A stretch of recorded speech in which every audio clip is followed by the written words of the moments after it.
बिस्मिल्लाहिर्रहमानिर्रहीम। अस्सलाम वालेकुम नाज़रीन, मैं हूँ महरीन सब्तैन, देख रहे हैं आप मेरा यूट्यूब चैनल। नाज़रीन, दो अहम केसेस, उनकी जो लेटेस्ट अपडेट्स हैं वो मैं आपको देती चलूँ। सबसे पहले तो मोटरवे वाक़े के हवाले से आपको लेटेस्ट अपडेट दूंगी, क्या कुछ हो रहा है। बहुत से आप लोग मुझसे पूछते रहते हैं कि बताइए मोटरवे जो ज़्यादती केस था उसके अंदर क्या अभी तक हुआ है, मुल्ज़िमान को सज़ा दी जा रही है कि नहीं, कब दी जाएगी। तो उस हवाले से आपको एक बहुत ही अहम अपडेट दूंगी, और जो हमारे सिस्टम के अंदर इस वक्त लिकुनज़ मौजूद है उसके बारे में आपको बताऊंगी, जिसकी बिना पर मुल्ज़िमान जो हैं वो फ़ायदा उठा लेते हैं। उसके बाद दूसरी खबर जो है वो आपको मैं दूंगी, जो कि बहुत तकलीफ़देह खबर है। 2018 में थाना मंगोपीर में जो वाक़या रिपोर्ट हुआ था, उसके मुल्ज़िम को अब फांसी की सज़ा जो है वो सुना दी गई है। इसमें एक बच्ची है जिसको उसके दोस्त के वालिद ने ज़्यादती का निशाना बनाया। उसके साथ क्या हुआ था वो तमाम तर वाक़या, और अब उसे जो सज़ाए मौत दी गई है तो उस अदालत के अंदर के मनाज़िर क्या थे, और बच्ची के वालिद ने एक बड़ी अहम बात बताई है उस बच्ची के हवाले से, वो भी आपको बताती हूँ। सबसे पहले तो हम मोटरवे ज़्यादती केस की तरफ आ जाते हैं। नाज़रीन, मैंने आपको गुज़िश्ता वीडियोज़ में सारी अपडेट्स मैं दे चुकी हुई हूँ, उस हवाले से आप देख सकते हैं गुज़िश्ता वीडियोज़ भी, जिसमें आबिद जो है जब 12 अक्टूबर को पकड़ा गया था वहाँ तक की अपडेट्स मैंने आपको दी थी। उसके बाद एक अमल था शनाख्त परेड का, तब भी मैंने आपको बताया था कि जो सिस्टम के अंदर फॉल्ट्स मौजूद हैं उनकी निशानदेही की थी कि किस तरह खातून जो कि इस तमाम तर वाक़े में सामने नहीं भी आना चाहती थी, उसके बावजूद क्योंकि बहुत ज़रूरी था उनका वहाँ पे पहुँच कर शनाख्त करना, तो शनाख्त परेड के अमल में वो शामिल हुई थी। और शनाख्त परेड के अमल में एक बड़ा तकलीफ़देह अमल होता है। वहाँ पे एक ही हुलिया के बहुत से लोगों को खड़ा किया जाता है, फिर खातून से कहा जाता है कि आप इसमें से बताइए कि वो शख्स कौन था। वहाँ पर पहुँच कर उस खातून ने उन दो लोगों को आइडेंटिफाई किया। उसके बाद मालूम हुआ कि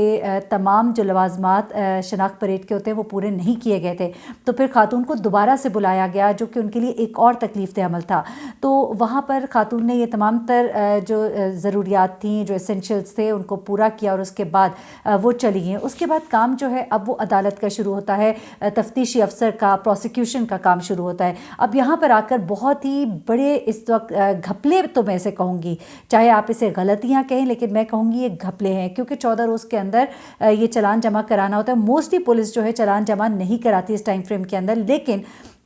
इस तरह का हाई प्रोफाइल केस जिसकी पूरे पाकिस्तान के अंदर एक गूंज थी, इंटरनेशनल मीडिया में उसकी गूंज थी, हर जगह इसके एक एक मूवमेंट के हवाले से रिपोर्ट हो रहा था, इस तरह के केस में भी ये लोग बाज नहीं आए, और इन्होंने यहाँ पर भी अपनी जो कोताहियाँ हैं, अपनी जो केयरलेसनेस है वो दिखानी शुरू की। और फिर ये तफ्तीशी अफसर हैं जुल्फ़िकार चीमा, उन्होंने अभी लेटेस्ट तो ये कहा है कि चालान जमा करवा दिया गया है, लेकिन जो मेरी इस वक्त की रिपोर्ट्स है मैं वो भी आपको बता देती हूँ। प्रोसिक्यूटर है अब्दुर्रऊफ़ वट्टू, उन्होंने भी कहा, जब उन्हें बताया ये कि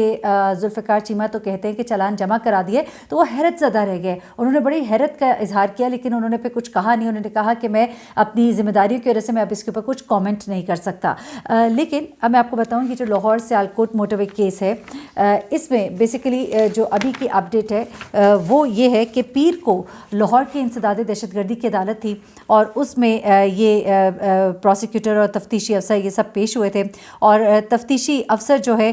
उन्होंने एक बार फिर से जो चालान है वो जमा नहीं कराया था, और अदालत ने रिमांड में 30 जनवरी तक तौसी करते हुए आइंदा की समाअत पर कहा है तफ्तीशी अफसर को कि चालान जो है वो पेश किया जाए। जज अरशद हुसैन भट्टा है इस इंसदाद दहशतगर्दी अदालत के जज, जिन्होंने ये हुक्म दिया है कि मुकदमे का चालान जो है वो पेश किया जाए, और 30 जनवरी तक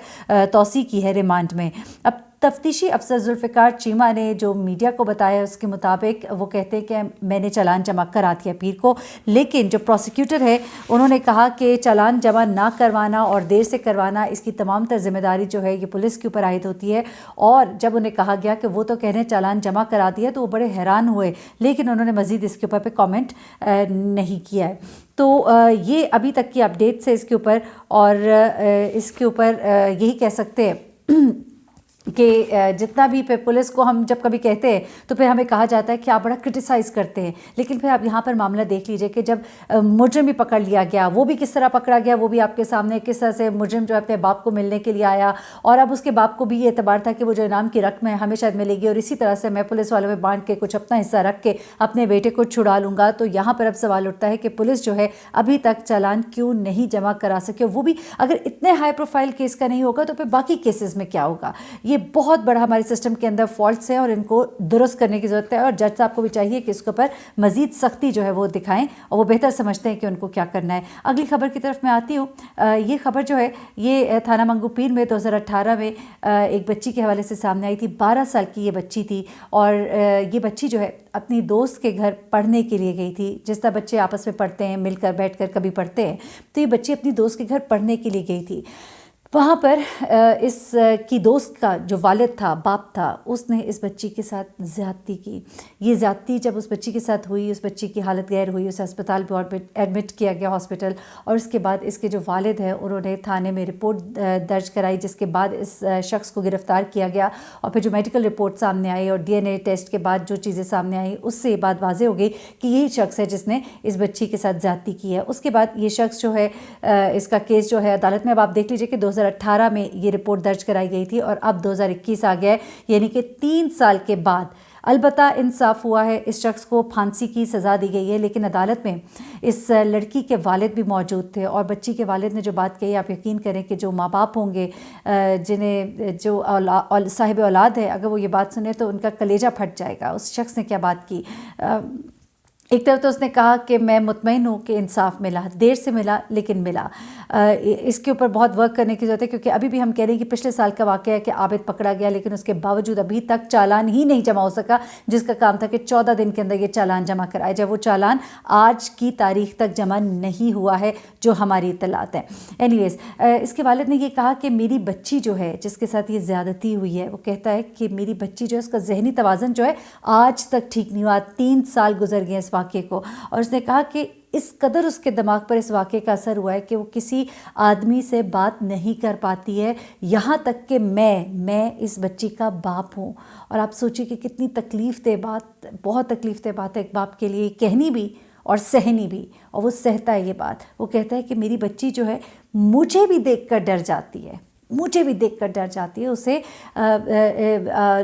آدمیوں سے، مردوں سے خوف آتا ہے۔ وہ کہتا ہے کہ جب میری بچی مجھے دیکھ کر ڈر جاتی ہے تو میرے لیے اس سے بڑی تکلیف کوئی نہیں ہوتی۔ تو یہ بات جو اس شخص نے جس وقت عدالت میں کہی، تو وہاں پہ سب موجود جو لوگ تھے ان کے سر بھی شرم سے جھک گئے تھے، اور اس والد کی آنکھوں میں آنسو تھے۔ اور جس وقت جج نے اس شخص کو پھانسی کی سزا کا حکم دیا، تو اس وقت عدالت کے اندر ایک خوشی کی لہر لوگوں میں دوڑ گئی، جو چاہتے تھے سننا یہ سزا، اور ایسے لوگوں کے حوالے سے جو یہ سزا سننا چاہتے ہیں، وہ یہی چاہتے ہیں کہ اسی طرح کی سزا دی جائے، اور صرف ایسی پھانسی نہیں بلکہ چوک پہ لٹکا کر پھانسی دی جائے، عبرت کا نشان بنایا جائے، ایسا کرنے والوں کو ایک سخت میسج پہنچے۔ اینیویز، یہ 2 کیسز ہیں جن کی میں آپ کو اپڈیٹس دینا چاہتی تھی۔ مزید جو کیسز، ان کی جو اپڈیٹس آتی رہیں گی، میں آپ کو دیتی رہوں گی۔ مجھے مہرین سبطین کو اجازت دیجیے گا، اپنی دعا میں مجھے بھی یاد رکھیے گا، اور اپنا بہت خیال رکھیے گا۔ اللہ حافظ۔